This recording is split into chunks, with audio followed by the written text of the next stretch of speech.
નમસ્કાર, વડિયાના વાવડમાં આપનું હાર્દિક સ્વાગત છે। વડિયા વિસ્તારની અંદર વન્ય પશુ પક્ષીઓની સંખ્યા દિન પ્રતિદિન વધતી જાય છે, ત્યારે વડિયા વિસ્તારની અંદર વન કર્મીઓની કામગીરી પણ સામે આવતી જોવા મળી રહી છે। જોકે વડિયા વિસ્તારની અંદર પર્યાવરણ પ્રેમીઓ પણ અનેક લોકો જોવા મળી રહ્યા છે, તો સામે પર્યાવરણને અને વન્ય જીવ ને નુકસાન કરનાર લોકો પણ સામે આવતા જોવા મળતા હોય છે। ત્યારે વડિયા વિસ્તારની અંદર ફરજ બજાવતા વન કર્મીઓને મળેલી બાતમીના આધારે છેલ્લા 1 મહિનાથી સતત પેટ્રોલિંગ અને ખાનગી રાહે તપાસ કર્યા બાદ વડિયાના હનુમાન ખીજડીયા ગામેથી એક શખ્સના ઘરેથી 7 તેતર જીવતા પકડી પાડવામાં આવ્યા છે।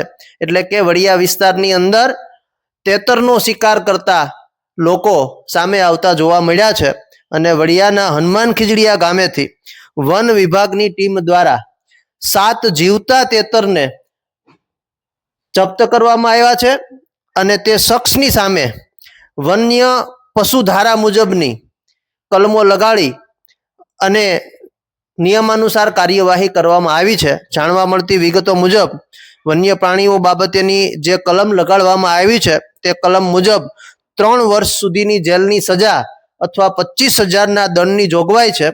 તે મુજબ તે શખ્સની પાસેથી 25,000 જેટલો દંડ વન વિભાગ દ્વારા વસૂલવામાં આવ્યો છે।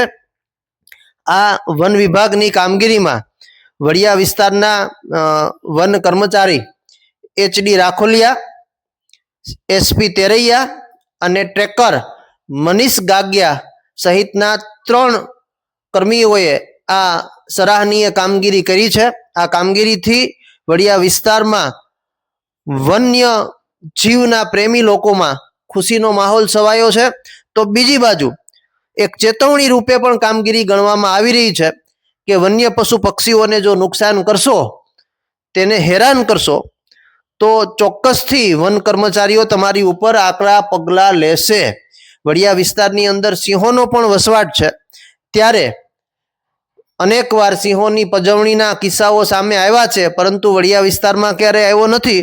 પરંતુ જો આવા કોઈ પણ વન્ય પ્રાણીઓને પજવણીના કિસ્સાઓ કે પશુ પંખીઓની પજવણીના કિસ્સાઓ એનો બિનઅધિકૃત રીતે ઘરની અંદર રાખવાની બાબત હોય તો આ તમામ કામગીરીઓની નોંધ વન વિભાગ દ્વારા લઈ અને કડક કાર્યવાહી હાથ ધરવામાં આવશે, તે આ ઘટના પરથી જાણી શકાય છે।